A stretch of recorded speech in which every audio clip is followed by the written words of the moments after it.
What's going on, everybody? This is Afro Think Tank. Yesterday was Veterans Day, and every Veterans Day, I usually don't do anything, right? I spend that time doing whatever I want to do, and I don't do anything anybody else wants me to do. That's what I do on Veterans Day, right?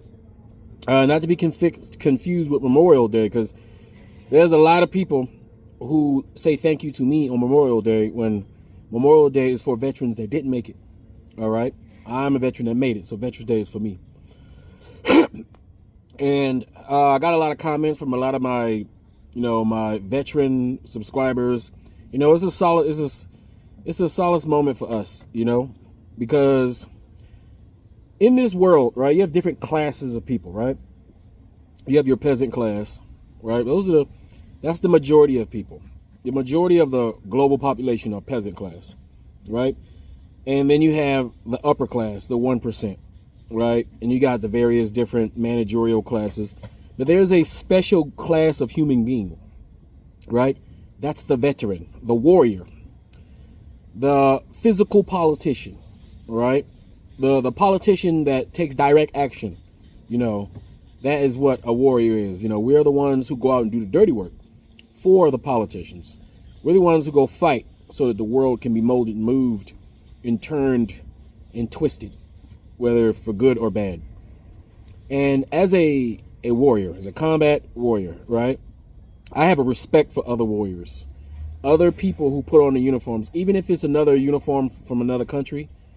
The whole idea of being a warrior and going to war, anybody who has the testicular fortitude to do that, they get my respect, even if they are my enemy.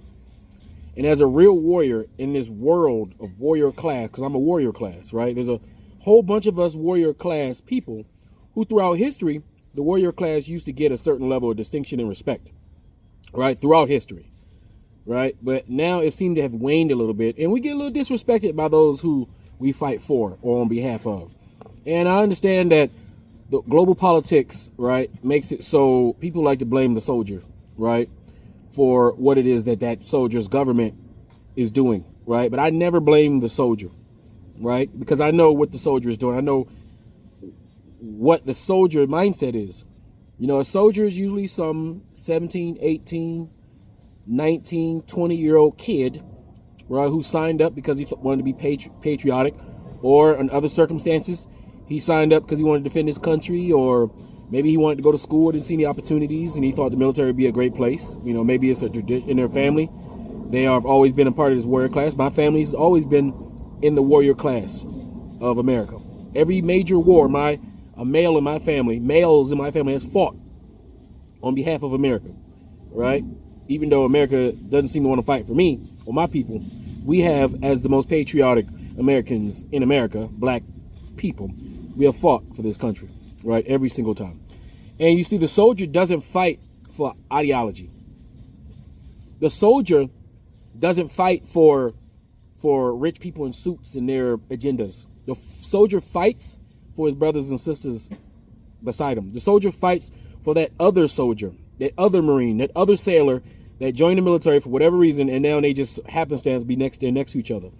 That they've gone through struggles, through training together. They become friends. They become family through struggle, through stress, through hard times. And now they find themselves in a foreign country fighting somebody they don't know together, even if they come from different parts of the world, in America, different parts of the ideological spectrums of this world, right? War is where a person like myself, a black guy from the DMV, from DC, right, growing up in a rich African area on the globe, but also knowing poverty within that system, and growing up through every class within that African American system, going to war with white people who I would have never met if it wasn't for the military. White people from places where there's 99% white populations, going to war, sitting in foxholes, getting shot at with people who grew up in white supremacist families, people who grew up a part of the Klan, people who grew up in neo-Nazi gangs, real gangs, like gangs, youth gangs. Like we got gangs, Crips Bloods. White people got their own gangs, neo-Nazi gangs that fight each other, right? For the territory and respect and shit like that. Same bullshit, right?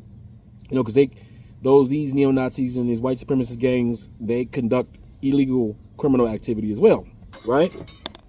Hold on. That's good.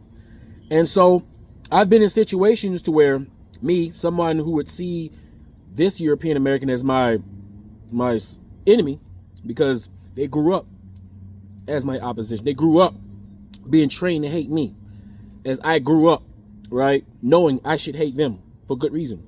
But now we're together in a foreign country getting shot at by someone that wants to kill both of us, right? So I've been in these type of intimate situations. And I know a lot of my black veterans who watch me have been inside these intimate situations. I've been to war with people that I would beat up in real life. If we were in a war, I'm going to beat you up. I'm going to fight you, right? The military, especially if you were in the Army, if you were in the Marines, if you were infantry like me, combat, it's a place where men, right? All that shit you talking, especially if you infantry, it's a place where men, right? You talk that shit, you have to back it up. It's a straight testosterone-filled, real-world man environment. It's like a college dormitory where all your classes is how to kill and how not to be killed, right? This is a place to where we are given permission, a license to kill. We are, like, everybody watch those movies, you know, you watch John Wick where they have the Institution of Assassins and you're like watching it and everybody's entertained. Then you watch all these movies, these Navy SEAL movies that became very popular where you see these guys getting together, going out on missions. Y'all see Delta Force. Y'all see the movies, right? Y'all see how cool it looks. Y'all play Call of Duty and y'all get to respawn and shit, right? Y'all play Battlefield 6, you get to respawn. You play Delta Force online, you get to respawn. And y'all like that lifelike, right, visuals. You like the graphics. You like the fact that it's real world, right? And you get to respawn. After you finish playing, you get to turn the game off. You can come back and play again if you die. But I come from a world to where you only have one life. You don't get to respawn. You learn how to kill people. You learn how to kill people that's trying to kill you. It's even different from hunting, you know? Like when you go hunting, the animals are usually not trying to kill you. They're trying to get away from you. It's different when you're hunting someone that's also hunting you. And you got to understand, a lot of people don't understand, and I know my veterans, y'all feeling me on this, and y'all back me up. I always need my veterans to back me up in the comment section, even if you white. Because for a lot of you white veterans that watch me, it's the first time you met a real black person. It's the first time you met a black person like me, and not the one that you thought you knew on TV. It's the first time you met a non-stereotypical black person, and it blew your mind. You had cultural shock when you met a black person like myself.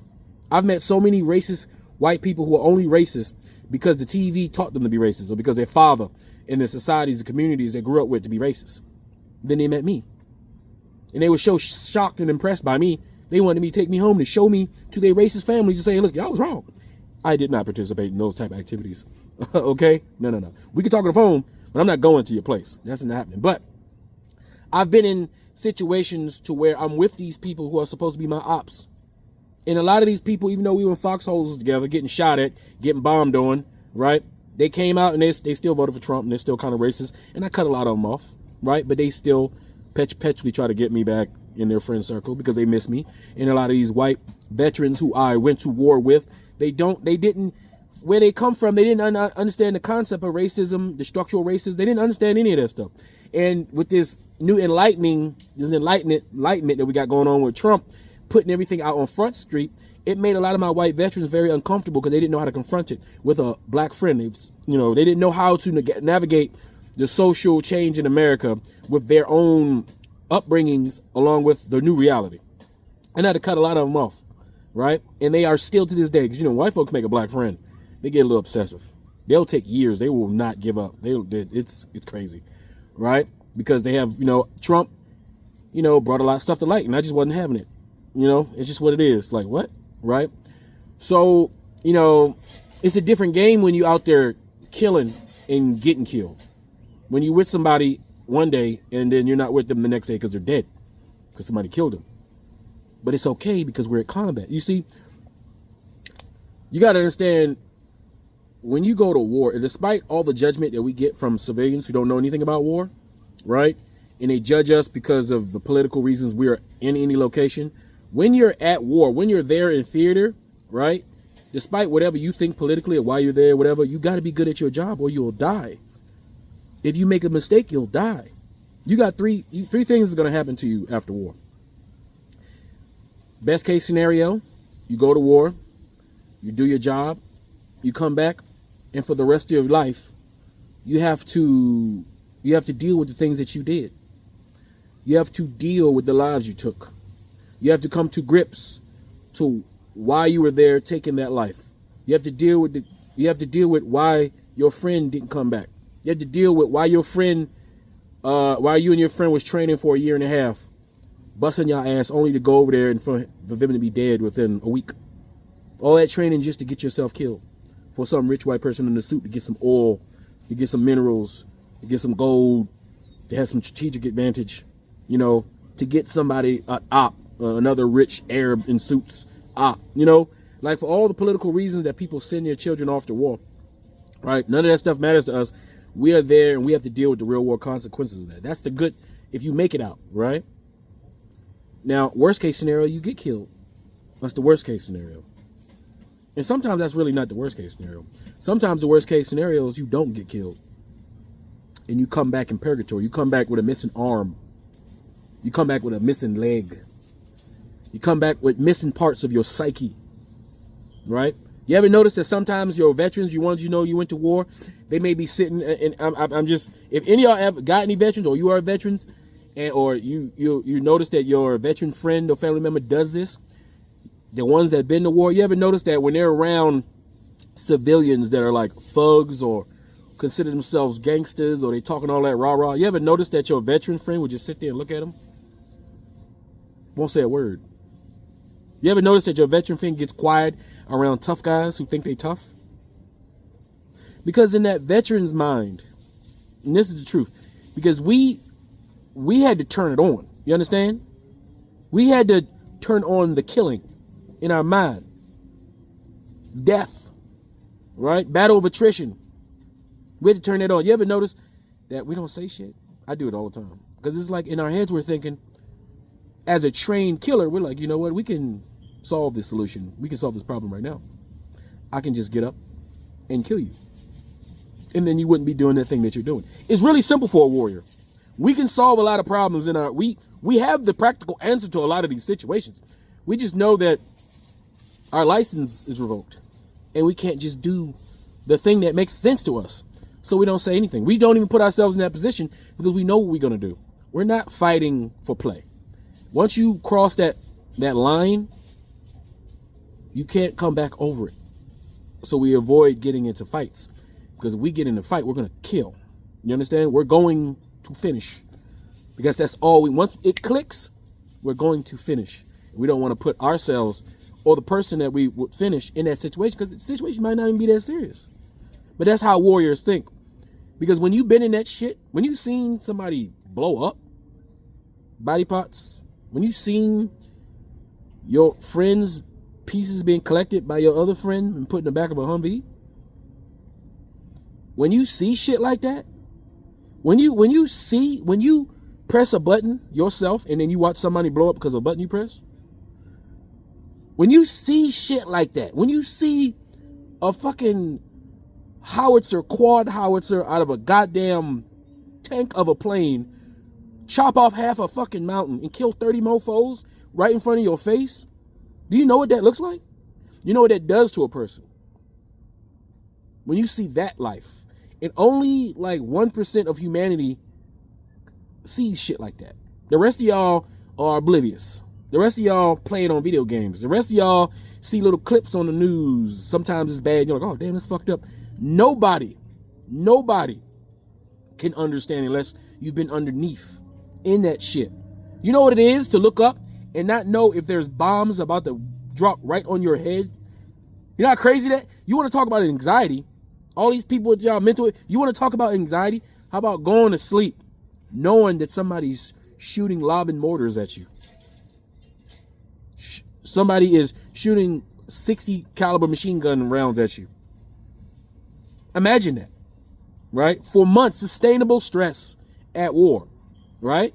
And if you're lucky enough to make it back, you don't always make it back, because most of these veterans are still fighting those wars 10, 15, 20 years later in silence, because the society says if you show that you've been damaged psychologically from that war, society will shun you. If you show that you are no longer a functional member of society because of that war, you will be a pariah of your community.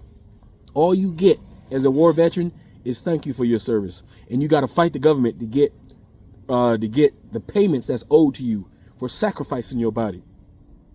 So many armed soldiers have been given mysterious shots in their arms without being told what it is, as experiments for the government to see if this shit works.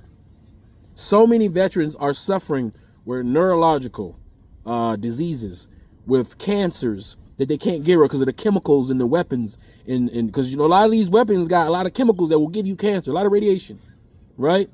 A lot of shit, right, that they don't tell you. Sometimes you don't die because of the bullet or the bomb or the IED. You die because of the chemicals in the weapons that your government makes to go kill other people. Right? So a lot of veterans continue the war when they come back home, but they're by themselves. They don't have their brothers and sisters. And let me tell you something, it's something different. Like a football team, right? A lot of people don't understand what it's like to be part of a team, right? It's intoxicating to have a team, to have a squad, to have people on your side, right? Especially as a man, we pack animals like wolves. We are pack animals, right?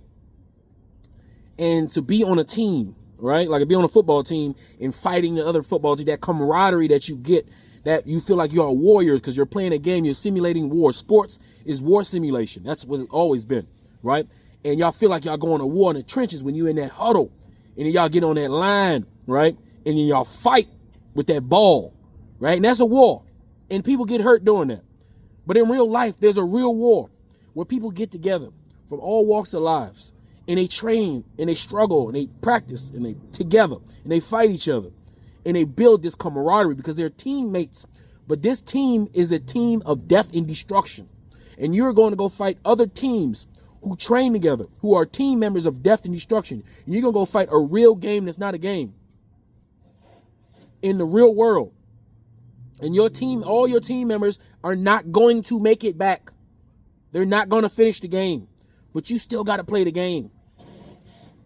You still got to win the game. And you got to be good at that game. You got to be good at killing. You got to be proficient at it. You got to have passion for it while you're there. You got to be zoned in. And I have to say, black folks are really good at it. When we get into that frame, that bag, that lower vibration that sometimes human beings got to get into to protect them and theirs. And it's just that, people don't understand us, right, when we come back. They don't understand that a lot of us are jokesters because we can't take anything that's happening serious compared to the serious shit we've been in. We can't. Like, there is nothing that's happening here, right, that's more serious than anything I've experienced in my life. And a lot of veterans can say the same thing, right? We have no respect for anybody who will pick up a weapon and shoot innocent people that don't have weapons. We only respect those who will go pick up a weapon and go fight those who have a weapon. Even gangsters. Gangsters, when they do drive-bys, their whole idea is to do it when the other people are not, prepared. They're cowards, soft targets. As a Marine, I went to a place where they knew I was coming. And they had their guns, bombs, bullets, and IEDs ready for me. And it didn't stop me from going there and eliminating all of them. That's war. Mutual combat. I have respect I have respect for those soldiers that because of me are no longer here. Because they was on the battlefield. They was about that life for real. Right? Even though I was their opposition, they was on the battlefield for real warriors. Respect real warriors. And that's a very small, rare class on this planet. Always been from time immemorial. Only a few men and women have ever been able to do such a thing on behalf of humanity, despite what it is they're doing, right? So I always have respect for the warrior that's fighting other warriors. I don't have respect for warriors who's going around, like the IDF, going around shooting people that can't shoot back. I don't have respect for people who going around shooting people throwing rocks. I don't got respect for those. They ain't warriors. Them cowards. All right? I have respect for warriors who got to go fight other warriors. All right? And understand there's no real There's no real good guy. There's no real bad guy. There's only interests and people with different interests. All right. But what I'm gonna do is when I went to war, we didn't have cameras and all that. I mean, we had real cameras. We didn't have cell phones, and we couldn't do this. Plus, that's stupid. Why would you use a phone to have a signal so they can geo-target you and get yourself killed, right? But we took pictures and we put collages together and we did shit like that. So what I'm gonna do, I'm gonna attach my receipt, I guess you would say. I can't believe this video is still on YouTube. I don't know if this video is gonna get I might get a strike for this shit. To be honest, but it's on YouTube. So I mean, it's still up there, I guess. And I've been talking long enough to where if I put this at the back of my video, shouldn't be a problem. But I'm gonna put my unit up. You'll see me in the video. I'm in the video. This is my unit. I'm in the video about 4 times. You can see 2 times is obvious. The other 2 times you're gonna have to squint your eyes a little bit, right? You're talking about equipment and stuff like that. But you'll see me. This is my receipt. This is the shit I'm doing. That's why I see these little people acting gangster. That shit don't mean nothing to me. These people flexing and all that shit. Like, no, none of that shit means nothing to me. Because in the military, you learn. You talk your shit. If you can't back it up, then you screwed. Because in the Marine Corps, when you say something, we're going to go outside and we're going to physically see if you can back up those words. And living in an environment where men, black men, white men, Spanish men, on our word, in a manly warrior setting, where you can talk all that shit online, you can talk all that shit on phone, in person, you talk that shit to another warrior class man, you're going to have to back that shit up. And best believe, in that kind of environment where all being equal, all my black veterans know what's up.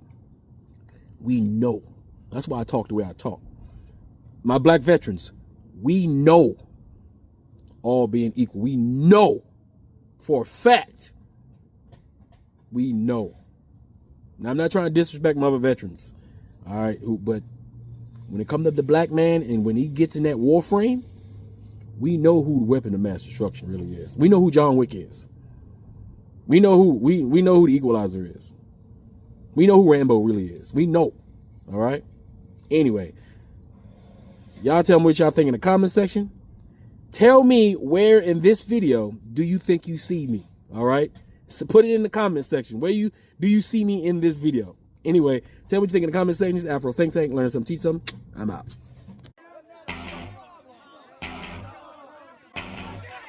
Today, our fellow citizens, our way of life, our very freedom came under attack in a series of deliberate and deadly terrorist acts. Thousands of lives were suddenly ended by evil, despicable acts of terror.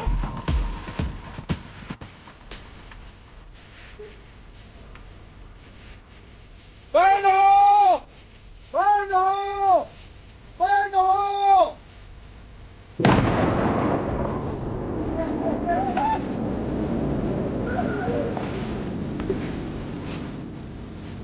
Oh, shit.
I'm just jumping in to kick some ass, take some names.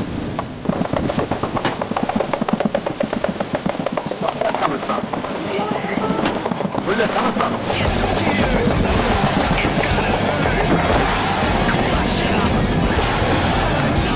Yeah, eat that.